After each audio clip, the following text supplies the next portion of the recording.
সুপ্রিয় দর্শক, আসসালামু আলাইকুম। সবাইকে স্বাগত জানাচ্ছি আজকের গুরুত্বপূর্ণ সংবাদে। প্রথমেই জানিয়ে দিচ্ছি সংবাদ শিরোনাম, পরে বিস্তারিত। অপেক্ষা অপেক্ষার প্রহর যেন গুনছে বিএনপির প্রত্যেকটি নেতাকর্মী। জনাব তারেক রহমান কবে ফিরবেন?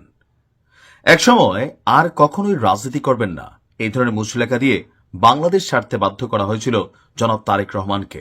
গনে গনে 17 বছর আওয়ামী লীগ সরকারের সময় বাংলাদেশে প্রবেশ করতে না পারলেও দেশের জনগণ ভেবেছিল 5ই আগস্ট যখন আওয়ামী লীগ সরকারের পতন হয়েছে হয়তো 2 থেকে 3 দিনের মধ্যেই জনাব তারেক রহমান দেশে ফিরবেন। কিন্তু কাকতালীয়ভাবে প্রায় 15-16 মাস পার হয়ে গেছে, এখনো তারেক রহমানের দেশে ফেরার নাম নেই।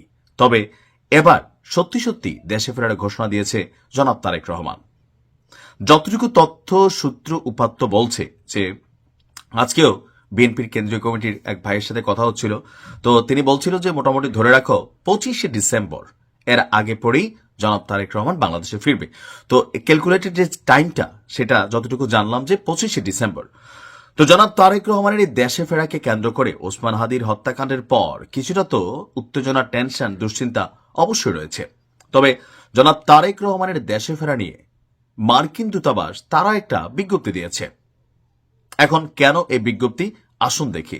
এত বছর পর জনাব তারেক রহমান যখন বাংলাদেশে ফিরবে, স্বাভাবিকভাবেই সারা বাংলাদেশ থেকে বিএনপির যে সকল নেতাকর্মীরা আছেন তারা ঢাকায় অনুপ্রবেশ করবেন।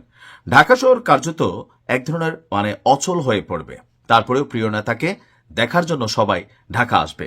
এই যে সার্বিক পরিস্থিতি, এটার জন্য রাষ্ট্রীয় যে আইন শৃঙ্খলা বাহিনী আছে, বিএনপির যারা গোয়েন্দা সংস্থার কার্যক্রম চালান তারা আছেন, সব মিলিয়ে অতি গুরুত্বপূর্ণ এবং টানটান উত্তেজনাপূর্ণ একটা সময়। বুলেট প্রুফ গাড়ি থেকে শুরু করে সবকিছু থাকবে তার নিরাপত্তার স্বার্থে। আজকে ঢাকার মার্কিন দূতাবাস এক বার্তা দিয়েছে।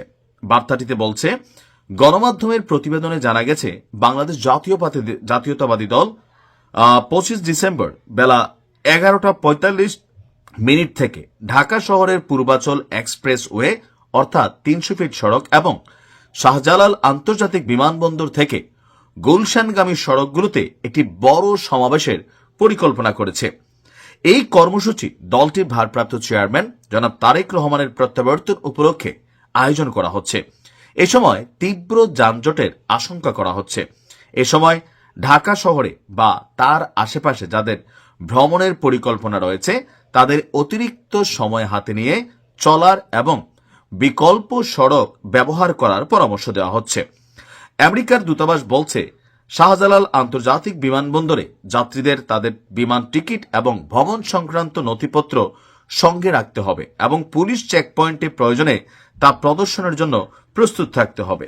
মার্কিন যুক্তরাষ্ট্রের যারা নাগরিক আছেন তাদেরকে বড় ধরনের সমাবেশ, জটলা যে কোনো কিছু থেকে সতর্ক থাকতে বলা হয়েছে।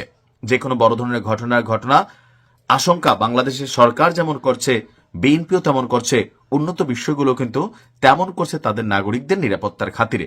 তবে আমারও মনে হয় যেহেতু এই মুহূর্তে বাংলাদেশে বড় কোনো সমাবেশ মানে একটা বড় ধরনের দুর্ঘটনা ঘটার আশঙ্কা আছে। বিশেষ করে যারা প্রবাসীরা আছেন 25শে ডিসেম্বর সর্বোচ্চ চেষ্টা করবেন এদিন বাংলাদেশে যাওয়া অথবা বাংলাদেশ থেকে ফেরার যে টিকিট আছে সেটাকে কনফার্ম না করার, সর্বোচ্চ লেভেলে চেষ্টা করবেন এটা 26 অথবা 27-এ নেওয়ার। কারণ ওই দিন এয়ারপোর্ট রুট সহ আশেপাশে আসলে স্বাভাবিকভাবে সেখানে এতটা চাপ পড়বে যে কোনো প্রবাসীর হয়তো ফ্লাইটটা মিস হতে পারে। অথবা যারা বিদেশ থেকে ফিরছেন আপনাকে হয়তো ইমিগ্রেশন পার করার পরে একটা বিশাল সময় 2-4-5 ঘন্টা সেখানে যানজটের মধ্যে আপনাকে আটকাতে হবে।